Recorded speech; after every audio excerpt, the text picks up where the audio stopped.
O livro sobre o qual eu vou falar se chama Captação de Água da Chuva para Terrenos Áridos e Outros. Ele foi escrito pelo Brad Lancaster.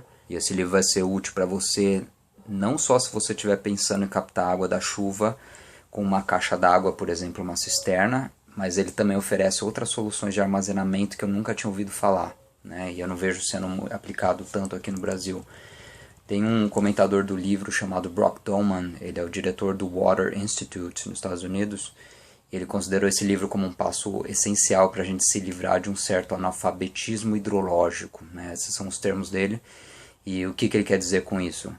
Ele fala que boa parte das pessoas, e eu estou incluso nelas, tem uma consciência muito superficial do ciclo da água, que ele faz desde que a água evapora, vai para a nuvem e cai nos nossos telhados. Só que em vez de começar com essas questões complexas, o autor começa de forma muito prática, né? Ele lista 8 princípios para você captar água com sucesso. Eu vou começar com isso. O primeiro é: comece com uma observação longa e minuciosa do seu terreno. Vê de onde que a água cai exatamente, qual que é o trajeto que ela faz, para você então pensar no sistema. O segundo é: começa do ponto mais alto sempre da sua reserva de água e trabalha daí para baixo. Ele está sempre contando com a gravidade, não só a água como a gravidade são coisas gratuitas e use elas a seu favor. O terceiro ponto que ele coloca é: comece pequeno, com simplicidade. Não pense em gastar fortunas de dinheiro com captação de água, porque você geralmente não vai precisar. O quarto é: espalhe e infiltre o fluxo da água. Principalmente esse ponto a gente vai falar para frente. O 5 é: sempre planeje uma rota de transbordamento e administre o que transbordou como um recurso. A gente já volta nisso também quando a gente falar de diferentes tipos de água, diferentes níveis de limpeza. O sexto é: maximize a cobertura viva e orgânica do seu solo. Como a gente vai ver, o tipo de vegetação que seu solo vai ajudar muito a absorver a água e não deixar passar rápido, né, criando erosão. O sétimo é: maximize relações benéficas e eficientes juntando diferentes funções, a gente já fala disso. E o oitavo é: revise continuamente seu sistema, já que o sistema de captação de água sempre vai precisar de certa manutenção. Eu começo aqui com um trecho que ele coloca na página 7 do prefácio, que é: embora a captação de água pluvial tenha sido realizada em virtualmente todas as regiões vulneráveis a secas no mundo por milênios, a nossa sociedade parece ter uma certa amnésia coletiva sobre a utilidade, a eficiência, a sustentabilidade e beleza dessas práticas longevas. E ele começa então criando um mapa de quais são os problemas das cidades e das zonas deflorestadas. Você tem geralmente nesses ambientes um sistema de escoamento horrível, mal pensado, que não funciona. Algumas cidades como Tucson, de onde ele vem, no Arizona, elas têm 30% da sua superfície de asfalto, asfaltada. Isso é péssimo para escoamento, porque a água bate e corre direto num sistema de asfalto, diferente de quando você tem terra para absorver ou certas barreiras para reter isso. E outras cidades maiores, por exemplo Los Angeles, ele fala, chega a ter 60% a 70% de sua superfície coberta por concreto. Eu vim de São Paulo e eu sei bem o que é isso. São Paulo também tem um sistema de escoamento horrível, que gera muitos problemas. Um dos problemas não é só a erosão e água correndo e inundando tudo. Tem um problema também de mistura de águas potáveis com água de reuso e outras águas de esgoto, por exemplo. A grande proposta do livro é: o livro provê estratégias integradas para criar sistemas e redes de captação de água, seja por trincheiras que você vai lá e cava no seu quintal, um açude que você cava no seu sítio, por exemplo, ou uma calha que você instala lá no seu telhado e leva para uma cisterna. E você faz isso para permitir que a água pluvial permeie o seu quintal, jardim, rancho, ou ainda para você reduzir o seu consumo de água fornecido pelo sistema integrado do seu município. Existem diferentes sistemas de captação para diferentes qualidades de água que você quer ter. Se você quer ter água potável para beber, você vai usar um. Se você quer ter água para se lavar, para banhar-se, você vai ter outro. Água para irrigação de plantas já é outro. Água de reuso e por aí vai. A água pluvial, a não ser em caso de cidades extremamente poluídas, sei lá, Cubatão, São Paulo, ela tem menos carbonato de cálcio e magnésio em sua solução e, portanto, ela é excelente para cozinhar e para lavar. Às vezes até melhor do que a água que sai da sua torneira, tá? Com o devido uso de filtros, ela vai ser boa para beber também. Ela também é melhor para a rega das suas plantas do que a água de torneira cheia de cloro. Né? Uma água cheia de cloro retarda a germinação de sementes, por exemplo. E a água de rio costuma ter muito mais sal e por isso ela desregula o pH do seu solo depois de um tempo. Então considerem isso caso vocês tenham um sítio, uma chácara. Isso vai ocorrer em uma velocidade bem menor, essa salinização do solo, caso você use água da chuva. Qual que foi a informação nova que esse livro ofereceu? A divisão dos tipos de água acho que foi uma das grandes novidades do livro. Eu só esperava juntar água para regar minhas plantas, por exemplo, e eu gasto aqui em casa uns 45 litros por dia, quando não chove, né?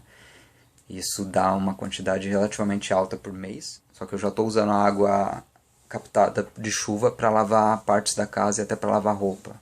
Então tem mais uso do que eu esperava. A captação de água não é só você enfiar água num reservatório. Você pode fazer o seu solo do quintal reter mais água em determinadas partes dele para evitar regas futuras de árvores, que consomem muita água, e de hortas. Consomem um pouco menos, mas geralmente hortas são grandes, né?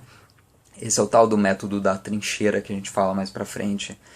O solo do seu quintal ou certos materiais podem servir como uma esponja para regas futuras. Isso a gente já vê. Um outro aspecto que o livro traz muito é a história de gente que transformou zonas desérticas em sítios. Isso é possível, eu não vou ficar tanto nisso porque são histórias muito longas, mas eu posso deixar umas referências lá para frente. O ciclo da água é um capítulo à parte, tá? Ele descreve o ciclo da água e ele faz uma certa desmistificação sobre climas áridos. Na realidade, esses climas secos e os climas úmidos, sua contraparte, eles são suscetíveis a temporadas de seca, os dois, tá? Isso é geralmente causado por uma administração desastrosa de recurso hídrico em virtualmente todas as cidades grandes do mundo. O autor não passa muito tempo dizendo por que os urbanistas não sabem como lidar com reserva de água, ele não reclama tanto, mas ele mostra um caso prático que é na cidade de Tucson, Arizona, que é de onde ele vem.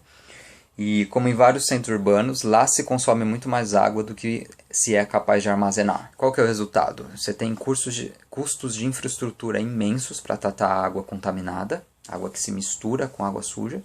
Você tem uma importação de água de outros cantos, que também é caro. Gera, sei lá, vários custos com caminhão, né? Não só com a compra da água em si, mas com o transporte e com a administração dessa água. Consequentemente, você tem um encarecimento de contas e um futuro muito incerto para a questão da água naquela região, tá? De acordo com o índice Blue Gold Report, que o autor trata na página 8, o consumo global de água dobra a cada 20 anos. E isso é mais do que 2 vezes o crescimento da taxa de natalidade humana. E você tem muitos aquíferos, por exemplo o Ogallala, que eu coloco aqui, que já estão secando antes de o ciclo da água se completar para reabastecer. E vocês notem que esse aquífero ele abastece 8 estados diferentes dos Estados Unidos. Então se sua casa, como na da maioria das pessoas, tem água limpa saindo da torneira, indo direto para o esgoto, seja quando você usa o vaso sanitário ou só usa essa água para lavar a mão, por exemplo, você está usando um tratamento de água mais extremo e caro para 2 tipos de produto. Um produto que realmente é sujo, que sai da sua privada, e ele de fato demanda tratamento. Só que ele está sendo usado também num produto limpo, que poderia ser vertido para molhar seu jardim ou para lavar seu carro, por exemplo. Certo? Já que as casas não vêm munidas de uma tecnologia de distribuição que dê conta disso, o livro propõe que você transforme sua casa, sítio, em um sistema. Tome essa responsabilidade nas suas mãos. Seja por consciência ecológica, seja para perder menos tempo regando seu quintal, para gastar menos dinheiro com conta, tanto faz. O autor não está preocupado com as suas motivações, certo? Antes, ele fornece uns passos práticos para você fazer isso. O passo mais simples para pensar seu sistema, e o primeiro deles é: pense no escoamento. Ele usa o tal do mantra do Turn runoff into soak in. Runoff é a água de escoamento, né, que desce, por exemplo, da sua calha e desce pela rampa do seu quintal. E você transforma em soak in, ou seja, você faz ela infiltrar no seu solo e usa ele como uma esponja. Você vai usar a gravidade e as barragens artificiais. A estrutura mais simples que eu mostro aí é essa. Você está pensando já qual que é o trajeto que a água vai fazer em diferentes pontos, tanto ela batendo no telhado ou simplesmente batendo no chão da sua casa e indo direto para a rua. E e você vai pensar qual que é mais útil, qual que é a água mais limpa que vai vir, que você inicialmente vai captar. Existe o sistema das barragens, todo mundo conhece muito bem. O autor não vai propor que você crie uma barragem imensa para usar água mais tarde, porque no mínimo ela vai virar um pântano com o tempo, né? Além de um foco de dengue desgraçado. Pense em barragens pequenas. E barragens pequenas geralmente são usadas para evitar erosão, não para guardar água. A água vai ser escoada conforme você vai liberando mecanicamente essa água, através de uma portinhola, por aí vai. Sempre tenha em mente que o ciclo de reprodução de mosquito é de 3 dias, né? Não deixe isso passar, caso contrário você vai ter um problema sério. O segundo é um sistema de rede, que está aqui nessa imagem. Ele é usado mais para reflorestamento e restauração de solos muito áridos ou solos muito compactos. A melhor solução é você permitir que a vegetação nativa, que é o mato, que se chama de mato local, cresça. E isso tem um porquê. A vegetação nativa cresce muito mais rápido, exige muito menos água do que plantas trazidas de fora, tá? E uma vez que ele cresce, ele vai descompactando o solo. Depois de um tempo, você regula o pH da sua terra, você aduba e depois você planta seu alface, né? Mas faz uma coisa de cada vez. Outros usos estão nessas imagens que eu vou mostrando. Eu dou destaque aqui para esse French Drain, isso eu já usei aqui no quintal, está funcionando. E o tal do Infiltration Basin, que é outro também que eu estou usando aqui, está dando resultados. Eu posso postar mais para frente um vídeo. O próximo ponto que ele coloca, que eu gosto muito, é o controle de escoamento, como lidar com detritos e com erosão. Né? Você sempre pensa que o escoamento numa rua íngreme, ele é rápido. Ele é rápido e ele leva tudo que vier pela frente. Isso é um problema das cheias nas cidades. Uma coisa que você pode fazer é simplesmente transformar essa rota. Se é uma rota em linha reta, rápida, faça ela em zigue-zague. Isso vai fazer seu escoamento levar menos detrito, descer menos rápido, destruir menos as plantações, principalmente, e mudar a paisagem de modo que você não quer. Né? A água rápida muda a paisagem. Se você transforma isso num zigue-zague, você talvez nem precise criar uma barragem. Custa muita mão de obra, muito material. E você vai tentar expandir essa rota da água para ela viajar numa velocidade menor. O que vai ajudar nisso é plantar vegetação arbustiva, principalmente, nas bordas dessa rota. Isso vai ajudar a reter e a até chupar essa água. Ou colocar pedras. Pedras ajudam também a sugar essa água, certo? Para essa técnica, ele mostra várias fotos, oferece vários exemplos práticos que você pode ir atrás depois. E você tem, claro, a captação propriamente dita, que é o nosso último tópico. Você calcula antes de tudo a água que você espera receber para então pensar no tamanho da sua cisterna. Para quem gosta de tabela, esse livro é cheio, a partir da página 45 você tem várias. E a fórmula básica para pensar a quantidade de água escoada é a seguinte: área de escoamento em metros quadrados vezes precipitação média. Você vai achar num site que eu coloco o endereço aí. Você vai pensar a precipitação média da sua cidade, principalmente. Existem institutos de climatologia que oferecem isso de graça na internet, tá? Então, a multiplicação desses dois fatores é o que você espera captar em dado período de tempo. Entenda que diferentes meses vão fornecer diferentes quantidades de água. Você não precisa pegar 100% da chuva que cai. Né? Pensa alguém em Manaus tentando captar 100% da chuva. Você não vai ter espaço para guardar tudo isso.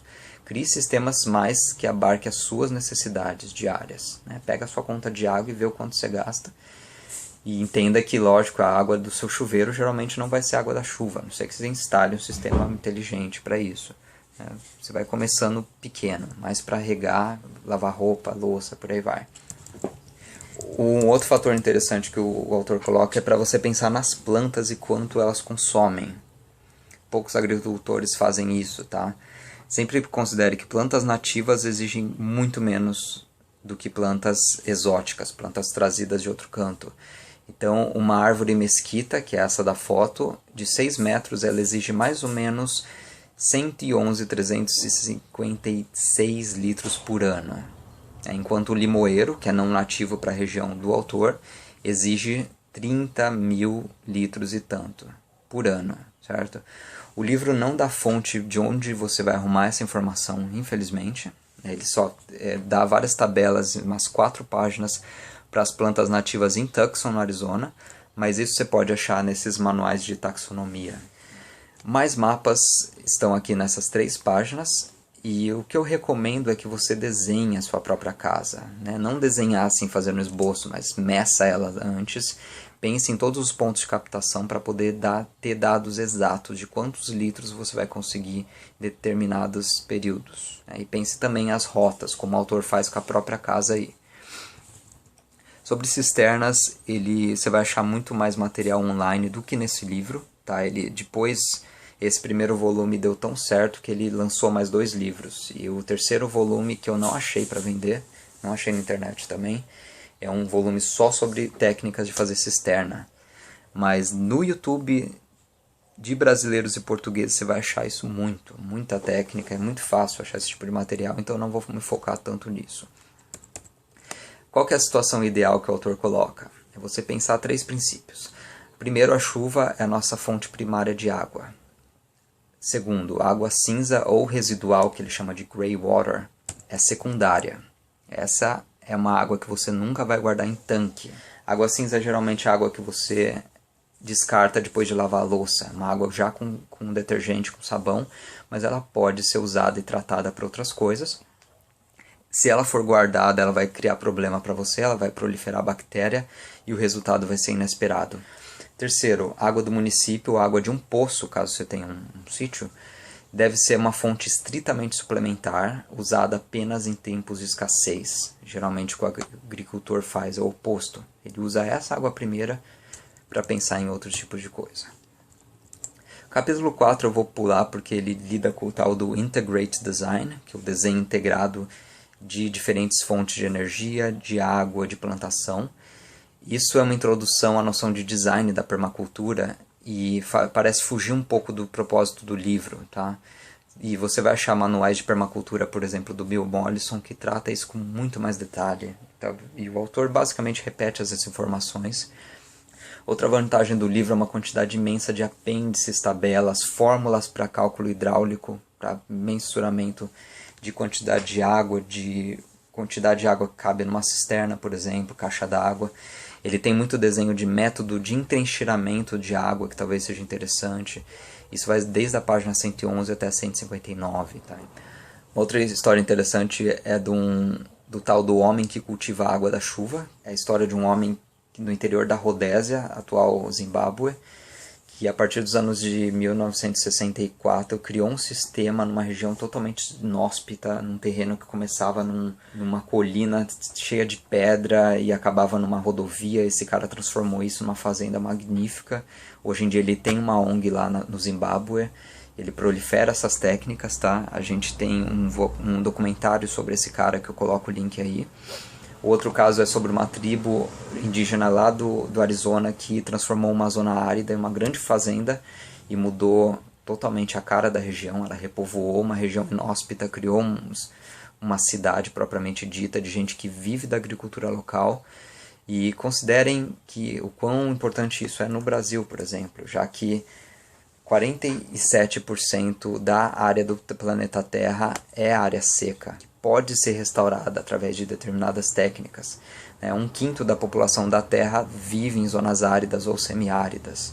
Isso é mais um motivo pelo qual esse livro é importante. E se você procurou, inclusive, terreno para comprar, principalmente terreno rural, você sabe que existe uma diferença de terreno rural seco, que é um terreno sem riacho, sem poço artesiano ou sem qualquer outra fonte de água disponível, e o terreno molhado. E o terreno seco é sempre mais barato.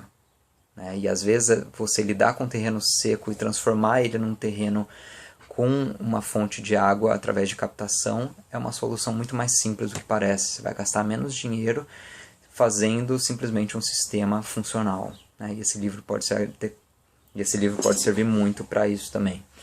Mais tarde, então, esse Brad Lancaster lançou um volume 2, que tem umas 400 páginas, que lida só com técnicas de entrincheiramento. Esse livro eu ainda vou ler e vou fazer um vídeo sobre.